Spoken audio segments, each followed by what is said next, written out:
जान के लिए लिखा है।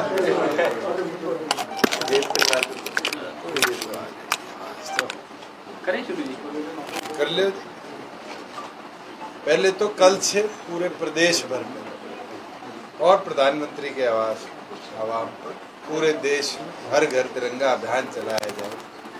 और हमारा ये प्रयास है कि हरियाणा प्रदेश के प्रत्येक नागरिक को हम प्रेरित करें कि वो 75 वर्ष पूरे होने नेशनल फ्लैग को अपने घर पर लगाकर, जो हमारे स्वतंत्रता सेनानी जिनने देश की आज़ादी के लिए कुर्बानी देने का काम किया था, उनको तो याद करे ही करे, पर उन वीर सैनिकों को जिनने बॉर्डर पर आज भी खड़े होकर उस देश की एकता अखंडता को बनाकर रखने का काम किया है, उनको भी अपनी सच्ची श्रद्धांजलि देने का काम करें।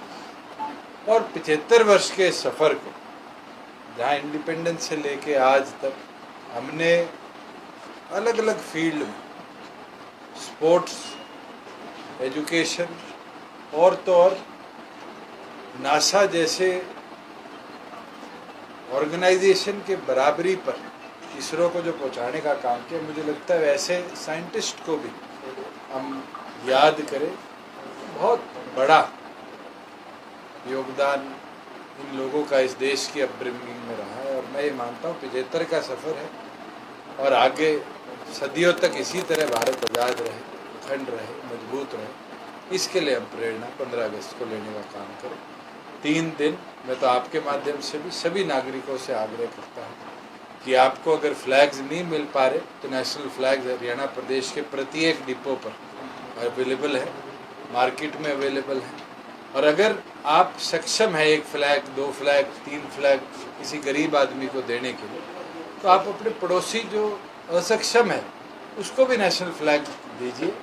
मैंने भी मेरी 1 महीने की जो सैलरी है वो इसके अंदर डाइवर्ट करी है। कल डिप्टी कमिश्नर को मैं भी फ्लैग भिजवा कर आगे इस पूरी मुहिम में एक प्रेरणा हर युवा से लेकर बुजुर्ग ले।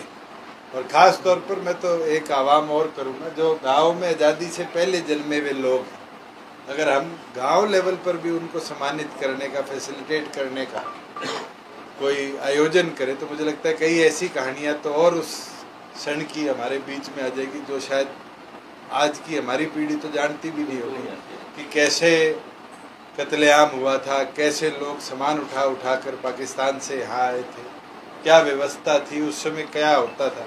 मैं तो आज 2-3 जगह आपके जाके आया हूँ और एक 92 साल की बुजुर्ग महिला से मिलने का मौका मिला और उनने बताया कि किस तरीके से पहले ऊँट पे एक गांव से दूसरे गांव जाया करते थे और अब सड़कों के जाल से 5 मिनट में दूसरे गांव पहुंचा जाएगा। ये डेवलपमेंट प्रगति है।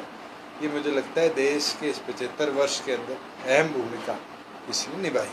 दुष्यंत जी, जिस तरह से आपने फ्लैग की बात करी, नेशनल फ्लैग की, हरियाणा के कई इलाकों में जबरदस्ती जो है राशन में जो डिपो पे जाते मेरे आगे 3 जगह का संज्ञान में आया है। एक केस अम्बाला का है, एक यमुनानगर का है और एक फरीदाबाद का है। तीनों डिपो धारकों को ऑलरेडी नोटिस इशू कर दिया है और दोबारा अगर ऐसी गलती उनके आगे निकलती है तो उनके डिपो लाइसेंसेस भी हम कैंसिल करेंगे। जहाँ तक डिपो पर रखने की बात है, राशनिंग फ्लैग की प्रॉपर हो, प्रॉपर हर गली तक हम पहुँचा पाए, सबसे इजी तरीका यही था कि हम राशन डिपो पर फ्लैग्स उपलब्ध कराए और उसका हमने कॉस्ट जो हमें गवर्नमेंट ऑफ इंडिया से आया था एट कॉस्ट ही हमने वहाँ रखा है। इस पर कोई डिपो धारक की कमीशन नहीं है।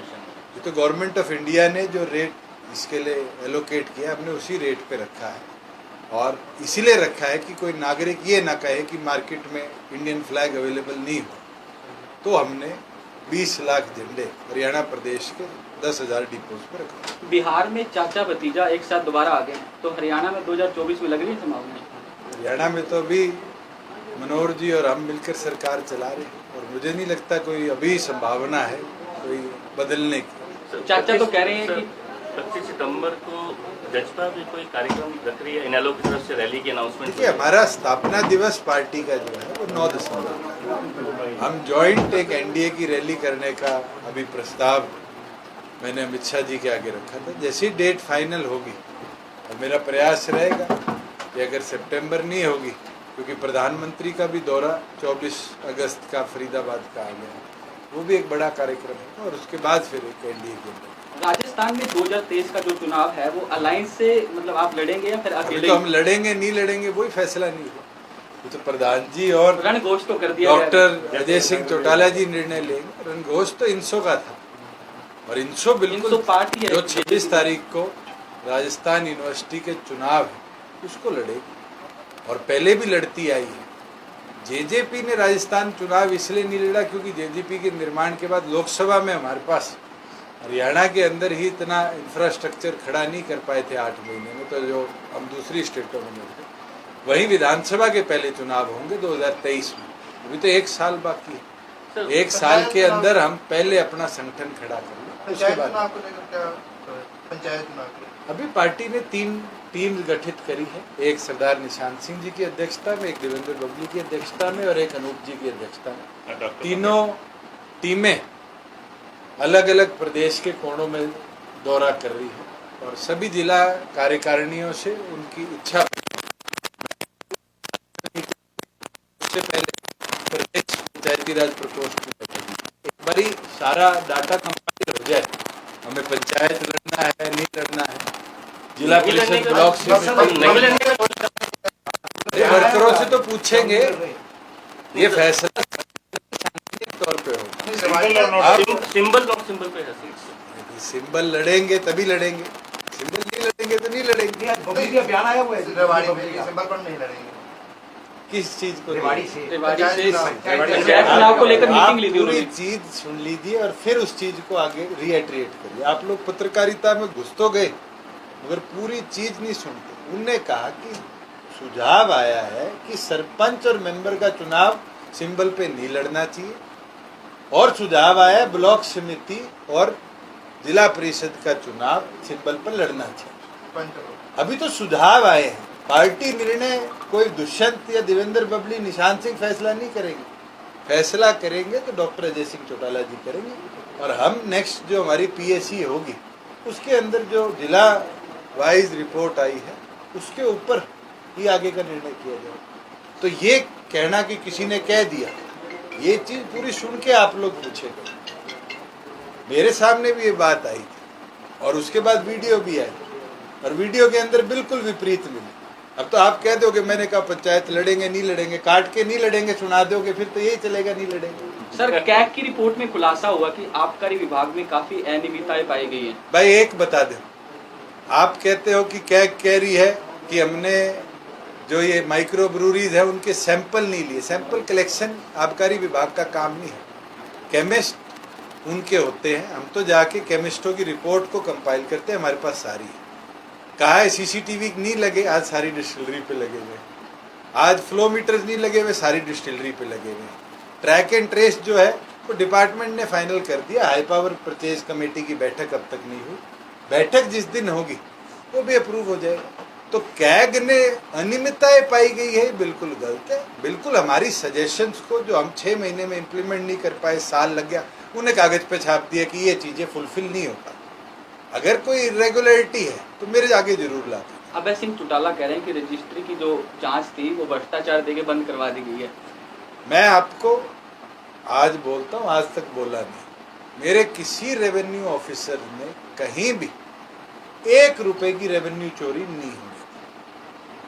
एक गलती आई थी कि 7A की परमिशन जो टाउन कंट्री प्लानिंग डिपार्टमेंट देता था उसकी एनओसी के बिना रजिस्ट्री हुई। Total revenue officer chargesheeted. ये कहना कि भ्रष्टाचार हुआ, कोई आदमी हरियाणा प्रदेश के रेवेन्यू रिकॉर्ड को उठा के ये कह दे कि 5 रुपए का नेगेटिव आया तो मैं कल रिजाइन करता। रेवेन्यू पूरा आया है, रेवेन्यू की चोरी नहीं हुई। गलती ये रही कि 7A अनअप्रूव्ड एरिया में कॉलोनाइजेशन की रजिस्ट्रियां हुई, और वो रजिस्ट्रियां भी कानून के दायरे में हुई, 1000 गज की। उसको प्रदेश सरकार ने बदल के 1 एकड़ कर दिया, और उसके बाद से वो भी इलीगल कॉलोनाइजेशन का काम लगभग बंद। पाठ्यक्रम से जो पूर्व मुख्यमंत्री थे उनकी जीवनियां जो है हटा दी गई है, उसमें ताऊ देवीलाल जी का नाम भी शामिल है, बंसीलाल जी का भी नाम शामिल है। अब किसने पाठ्यक्रम बनाया है, एजेंडा मेरे आगे पहली बार आया है, कोई एग्जैक्ट फैक्ट्स एंड फिगर है तो आप लाओ। और एक चीज मैं बता देता हूँ, किताबों से नाम हटाने से महापुरुष गायब नहीं होते, वो दिल में है लोगों के। और जिसने अच्छा काम किया, आज किसी बुजुर्ग को पूछो बुढ़ापा पेंशन दुष्यंत ने 2500 पहुंचवा दी, ये कोई नहीं बोलेगा। ताऊ देवीलाल ने 100 शुरू करी थी, वही बोलेगा। तो इन चीजों को आप भूल नहीं सकते, मगर ऐसा कोई वाक्य आया है हरियाणा बोर्ड के अंदर तो जरूर मेरी नॉलेज में भी लाओ। ये तो पहली बार मैंने सुना। तो विधानसभा में आपने अनाउंस किया है कि सभी विधायकों को सड़कों के निर्माण के लिए 25 करोड़ तक की मदद दी हर जाएगी। विधानसभा के अंदर हमने एमएलएस और कंसर्न्ड एससीज जिलों के उनको कहा है कि आप अपनी प्रायोरिटी लिस्ट बनाओ स्पेशल रिपेयर्स की, जो सड़कें अब डिफेक्ट लायबिलिटी पीरियड से बाहर हो चुकी हैं। तो प्रति विधानसभा, क्योंकि मैंने बजट के अंदर सीएम साहब से ये अनाउंसमेंट कराई थी कि हम आधा बजट सड़कों का, जो कि 2000 करोड़ है, वो स्पेशल रिपेयर्स की ओर डालेंगे। हमारे सड़कें बन जाती हैं मगर 5 साल 6-7 साल होने के बाद जब वो डीएलपी से बाहर होती है तो उसकी मेंटेनेंस खत्म हो जाती है। अगर उनको एक बार भी रीकारपेट कर दिया जाए, शायद 50 लाख का भी खर्चा है, ऐसी सड़कें भी आ रही है मेरे पास, 50 लाख में उसकी लाइफ 4 साल बढ़ती है, तो प्रदेश सरकार को कितने रेवेन्यू की बचत है। मैं आज बड़े सालों बाद आपके फतेहाबाद का जो पुराना रोड था, बाईपास बन के कभी शहर में आना होता था तो भी हुड्डा के ऊपर से आते थे, आज अंदर से पुलिस लाइन के आगे से आया। आज सड़क मोटरेबल है, मगर क्योंकि ये एनएच वाले टाइम पे रिपेयर हुई हुई है, अगर आज इसको दोबारा एक बार हम रिकारपेट कर दें तो शायद 10 साल तक इसकी लाइफ बन जाए तो 10 साल चल जाएगी। तो इसीलिए विधायकों से सजेशन हम मांग रहे हैं कि 25 किलोमीटर प्रति विधानसभा वो दे, जिससे स्पेशल रिपेयर्स के माध्यम से हम सड़कों को दुरुस्त करें। और भी रह गया पूछना? ये तो जी बहुत कम। आप आजकल आप सकते नहीं हो ना, मैं ना विधानसभा में थक रहे हो ना बाहर थक रहे हो। चंडीगढ़ के अंदर ना प्रेस कॉन्फ्रेंस हो तो 1.25 घंटे नॉन स्टॉप